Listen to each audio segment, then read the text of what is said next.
I want to give you 3 crops right now that are fast maturing. We don't give up on the grocery store, so don't give up on your garden. Ready in as little as 50 to 55 days. I have to focus on very fast maturing crops. So let's jump right on in and let's talk about the first zone. Most gardeners think that when August rolls around, the gardening season for the summer is over. And I'm here to tell you it is not over. There are still many vegetables that you can still put in your garden right here today in the month of August and still get food before your first frost, depending on what zone you live in. And in this video, I'm going to go zone by zone and tell you what you can still plant right now in the month of August. It is not over. You still have time. And so if your garden struggled this summer, or you struggled and you just did not get a chance to get your garden started the way that you want it and you feel like you're out of time, you are not out of time. I'm so glad that you landed on this video. My name is Barbara. I live in Tennessee. I'm in zone 7B. But in this video, I'm going to talk about all the zones and what you can plant depending on where you live. So if you are brand new and you have never been to my channel before, please stop, say hello in the comments and let me know what city, state, and country you are coming in from so I can say hello back to you. And if you've been here before, you know how we get down. I'm so glad that you are back with me in my garden. And so before we jump into today's video, I want to take a moment to thank the sponsor of this video, which is BetterHelp.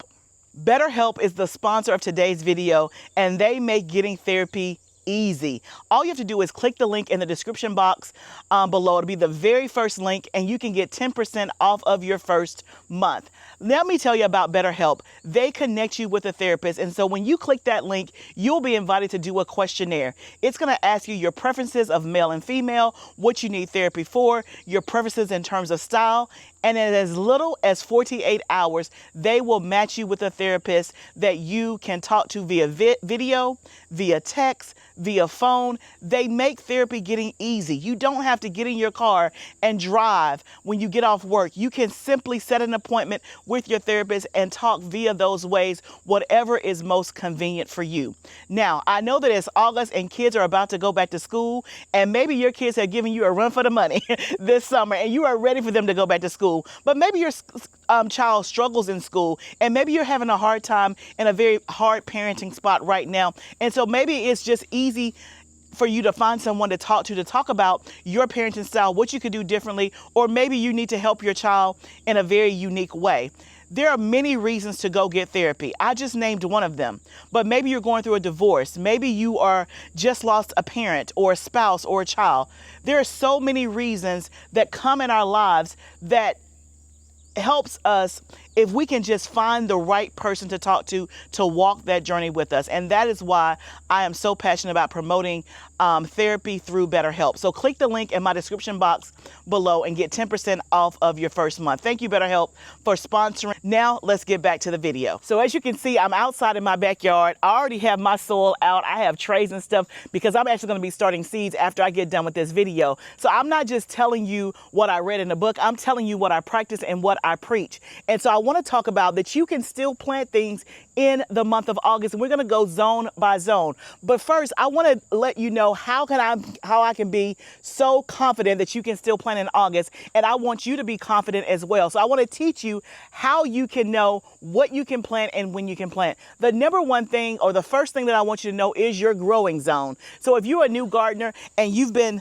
moseying along and you don't know what your growing zone is, stop right now, pause this video, and ask Google or go to the Farmer's Almanac, what is your growing zone? And so I am in growing zone 7B. So there's 7A, 7B, we'll just say zone 7, right? All that does is it tells us what you can grow, and it's looking at an average of your lowest temperatures in that. It doesn't mean that you're in the same geographical area, because I'm in Tennessee, but Maryland is also in zone 7. So we may have very different climates, but our average lowest minimum temperature throughout the year is about the same. And so they group us in growing zones. And those zones are grouped together by the USDA, Department of Agriculture. So number one, you got to know your growing zone. Number two, you have to know your estimated first frost date. That simply means, when do they estimate that the first frost is going to come?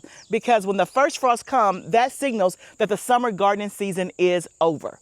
And so depending on what growing zone you're in, you can have a different estimated first frost date. So in zone 7, my estimated first frost date is October the 19th, October the 20th. I just always say October the 20th, somewhere along in there. Because remember, it's an estimate, right? You could have first frost before that, or you could have it 2 weeks after that. But that is kind of our anchor point of what we go by to signal the summer gardening season is over. And so everything that we do and that we talk about in this video is in relation to that estimated first frost date, okay? And so you need to know your growing zone and you need to know your estimated first frost date. Now we can talk about how can we be so confident that we can still grow things, right? And so in the month of August, you're gonna be looking at what is your estimated first frost date, and then based on where you are today, when you see this video, how many days are left from now until your first frost date. So at the time of this video in zone 7, I have 83 days left approximately to my first frost date. And so yours is going to be somewhere around that depending on what zone you're in. You may have 70 days left or you may have 100 days left depending on where you live, okay? But we all need to know that information, because how we're going to determine what we can grow is that we're going to look at the crop and we're going to see how long does it take to grow. And if it's within that number of what days we have left, then we are to the good, right? So for example, I have 83 days left. If I want to plant cucumbers and they only take 50 days, then I'm to the good. That means I have enough time to plant cucumbers and to get a harvest, okay? So I hope that makes sense. We're going to dive in by zone, and you'll see that depending on where you live, you're going to have a different estimated frost date or how many days you have left. So that means that you can only grow certain things based on that, okay? So let's jump right on in and let's talk about the first zone. Okay, so let's talk about the first category, which are zones 3 through 5. So zones 3, 4, and 5. If you are in those zones, you're gonna have to focus on very fast maturing crops, things that mature fast, because you don't have a lot of time. You don't have as much time as those that are in zones higher than yours. And so here are the things that you need to be focused on and what you can plant right now in the month of August. Bush beans are one that you can plant, and basil. You need to find varieties, again, that are fast maturing. So when it comes to bush beans, remember, it's bush beans, not pole beans. Pole beans generally take longer. So when you're thinking about bush beans, like a green bean, jade, it's going to take anywhere from 50 to 55 days.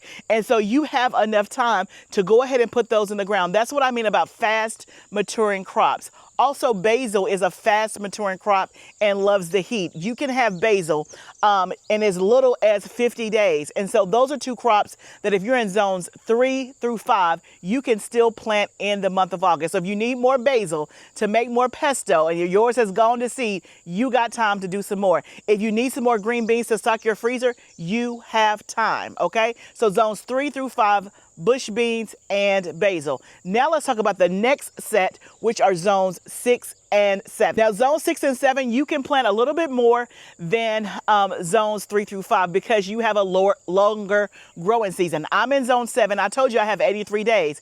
And so I can still get in a round of some summer crops, a few more crops than zones 3 through 5. So I can obviously do bush beans and basil. So whatever the zone before me can do, obviously I can do. So yes, I can do bush beans and basil, but I can also do cucumbers, right? But I'm going to be looking for a fast maturing variety. I want to give you 3 crops right now that are fast maturing for cucumbers that can be ready in as little as 50 to 55 days, okay? And I'm looking at my paper because I got all these notes. I want to make sure that I get you all this information. So when it comes to fast growing cucumbers, here are 3 right now that you can sow if you're in zone 6 and 7. Market More 76. That is just a traditional slicing cucumber. It is an heirloom. It's been around forever. It's a very standard traditional, but it can be ready very, very fast. Another one is called Bush Crop, and then a third one is called Excelsior. Those 3, Market More 76, Bush Crop, and Excelsior, are all done in 50 to 55 days. And so yes, if you still need pickles, if you still need pickle relish, you got time. You have time to get these cucumbers in the ground. So in zone 6 and 7, you can do bush beans, you can do basil, you can do cucumbers. Also, you can still do summer squash, right? Not winter squash, but summer squash. So like a yellow crookneck squash, something like that, because those are going to be ready in about 55 to 60 days, somewhere along in there. So if I have 80 days left over, then I still have time to direct sow those seeds, or if I already have some seeds transplanted, I can go ahead and put those in the ground. The next thing that you can do in zones 6 and 7 is zucchini, right? Zucchini and squash are like cousins. They have the same amount of time when it comes to maturity, which is about 55 to 60 days. So you can see already, if you're in zones 6 and 7, you can do bush beans, basil, cucumbers, summer squash, and zucchini. That right there, you still have time to do. Now, the key thing is picking those varieties that are fast growing. So know how many days you have left and find something that is within that time frame. Now, I also want to mention this, is that as you start getting into the month of August and we're looking towards the end of the summer season, find the crops that fit within the window of how much time you have left. But also keep in mind that as the month goes on in August and September gets here, the days are going to be shorter. The sun is not going to be out that long. So your crops are going to grow slower. So make sure that you allot time for that. What do I mean? I would not pick a variety right now that takes 75 days to grow, because I only have 83 days left. That's putting me right to the limit, right? And it's not allowing for the crop to grow slower because the temperature is not going to be hot as long. But if I pick a crop that's 50 to 55 days, then that gives me even a 30 or 25 to 30 day cushion, so that if it's growing slower, I am still to the good. Okay. Hopefully that makes sense. Okay. So we've talked about zones 3, 4, and 5. We've talked about zones 6 and 7. Now let's talk about the warriors, the ones who can grow anything and everything, zones 8 through 10. Now, zones 8 through 10 have the longest growing season, so therefore they have the greatest flexibility. All you guys in Carolina and Oregon and California and Florida, all of you, and I think some of Texas and Louisiana is in zone 9, if I'm not mistaken. But zones 8 through 10, you have the most flexibility because you have the longest growing season. So you can grow everything that I've already talked about for zones 3 through 7, but also things that we can add to your list is you have the ability to still grow winter squash that is a fast maturing variety. And I'm going to go through what those are. Okay. So when we think about winter squash, we're thinking about those things that's going to store well. That's different than summer squash. Okay. But there's many different kinds of winter squash, and they range in how long they take. So if you take a traditional winter squash like a Waltham butternut, that is a very traditional, tried and true, that takes 110 days. You don't have time for that one. Even though you have more time than me, you don't have time for that one. So you need to focus on something that has a quicker maturity. One is delicata squash. It only takes 80 to 85 days, okay? And so you have time to still do that one if you're in zones 8 through 10. Let me give you another one in winter squash. It's called Table Queen Acorn. That is another faster growing maturing winter squash, Table Queen Acorn. And then the last one that I have for you is Honey Bear Acorn. So those are 3 right now in zones 8 through 10 that you can still grow. The delicata, the Table Queen Acorn, and the Honey Bear Acorn. Those are going to be within 85 days. And so you can still get those in the ground right now today. Okay. So not only can you also add winter squash, you can also add okra. Right? If you have a fast growing variety of okra, let's just say 75 to 80 days, you can add the okra in as well. For zones 3 through 5, your okra days are over. Zones 6 and 7, your okra days are over if you don't already have it established. But for zones 8 through 10, you can also add okra. Next, for zones 8 and 10, you can also add in a few more melons that are fast growing. And so one of the melons that I talked about in last month's video was the Minnesota midget, which is a cantaloupe. And y'all, I just harvested my first one a couple of days ago. I'll pop a picture of it up here. It is a personal size cantaloupe. And when I say personal size, it's barely enough for you.